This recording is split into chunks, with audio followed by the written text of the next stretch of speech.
I'm not going to try to play up Stanford as any kind of major challenge, but I was pretty impressed. I saw most of their game Friday night against Syracuse, and it's not easy to travel across the country. And these teams from California that joined the ACC, they have to do it over and over and over. For example, Cal came out, played Auburn, beat them, go back to Cal, play a game, come back the next week, play Florida State in a game they should have won. Their field goal kicker could make a 35-yard field goal, one of 3 attempts, then they win the game. Anyway, so Stanford, they somewhat impressed me that they came east and they won a game in the ACC. It came down to last-second field goal. Fran Brown, for some reason, I went on a rant about this right at the beginning of the show, allowed the entire clock just to run for 3 minutes and never took a timeout. Left the game on a walk-off field goal with all 3 timeouts in his back pocket. So I don't get it. But anyway, back to Stanford. So what are your thoughts about this game? You probably haven't had a chance to dive into Stanford much, but yeah, they played 2 big opponents, 2 power conference opponents, Syracuse and TCU. They won one and they lost the other one, both close games. So they've at least shown pretty much more capable than App State and NC State to this point. Yeah, they're probably. Like you said, I haven't been able to watch them at all this year yet. But I've watched some highlights, and I think they're better than I thought they were going to be. I think they got some guys that can make plays in the passing game. They got some size with their receivers. It looks like they got at least one big receiving target out there that you're going to have to keep an eye on. But this is a night game. Death Valley. I think Clemson's favored by about 20.5 points, so about 3 touchdowns. This is a game you would expect Clemson to roll in if they're going to, have the kind of season that most, thought they could have coming into the year. Because I thought this was a team that could absolutely compete for a spot in the playoff. Don't know what they would do when they got there, but I thought they could compete for a spot in the playoff. And, the last 2 weeks, it looks like you got the kind of offense that can do that. I think it's imperative Clemson keeps, that momentum rolling. I think their only path to the playoff is probably to win the ACC. So you start off 1-0. That's a good start. You definitely don't want to lose to a team you should be beaten rather handily. It might end up being a little bit closer than some people think, but I still think Clemson should win this game by double digits. This guy at the top of the board here, this is the guy you're talking about, this Alec Aliaminor. I screwed up his last name because I forget how to say it, but he broke onto the scene. He was a good receiver, but nobody knew about him.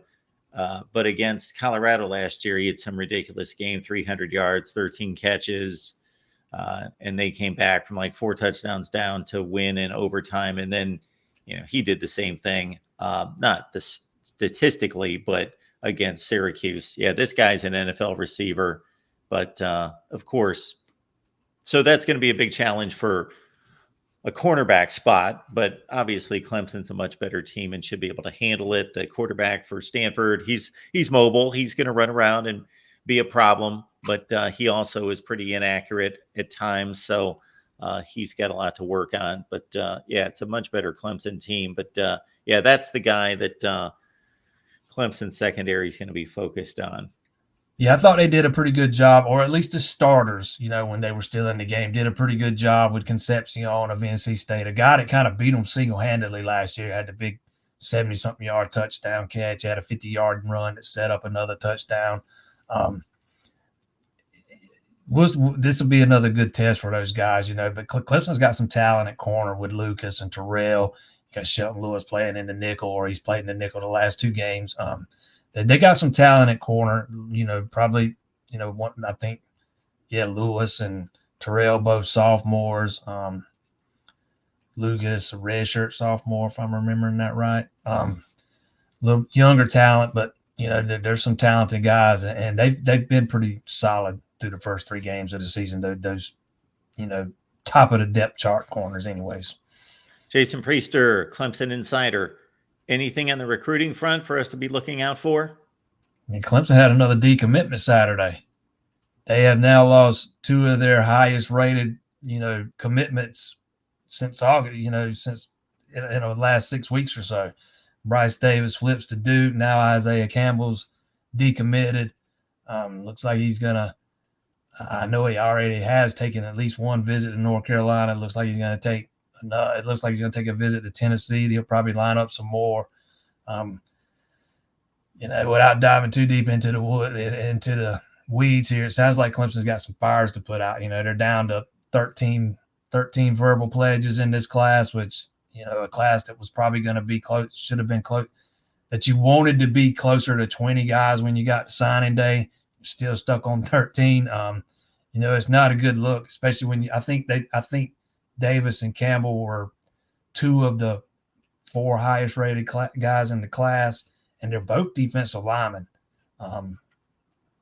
Clemson at one time had one of the best classes, or one of the best groups of defensive linemen in this class. That's obviously not the case anymore. You still got, two higher rated guys with Amari Adams and Ari Wofford, but we'll see what happens, man. It kind of sounds like there might be some more on the horizon. We'll see if they get some fires put out there.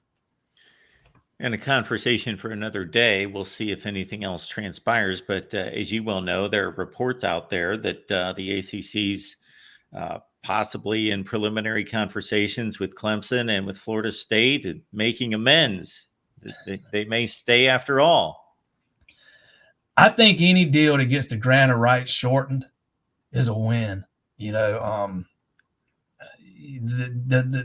What you're looking for is to allow yourself the opportunity to go out and make yourself available to somebody else. If you could negotiate a deal to get you out by 2030 at the latest, I think Clemson and Florida State would jump on that in a heartbeat.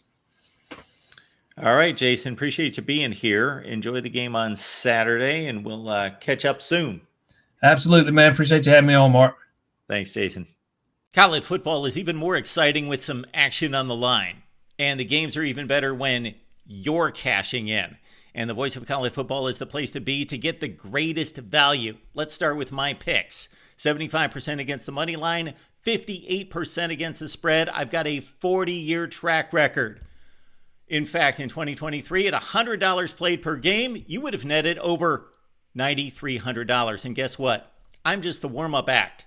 Steve Merrill, our ace in the hole, show stopper from Wager Talk. 6 years with the Voice of College Football, over 30 years in the industry. Steve gives us analysis on all the big games, but you can't miss Steve's weekly under-the-radar pick, which went 21-5 against the spread the last two seasons. I repeat, 21-5 against the spread. You also get picks from some of our top analysts here at the Voice of College Football, including Steve Dace and Matt Zemek.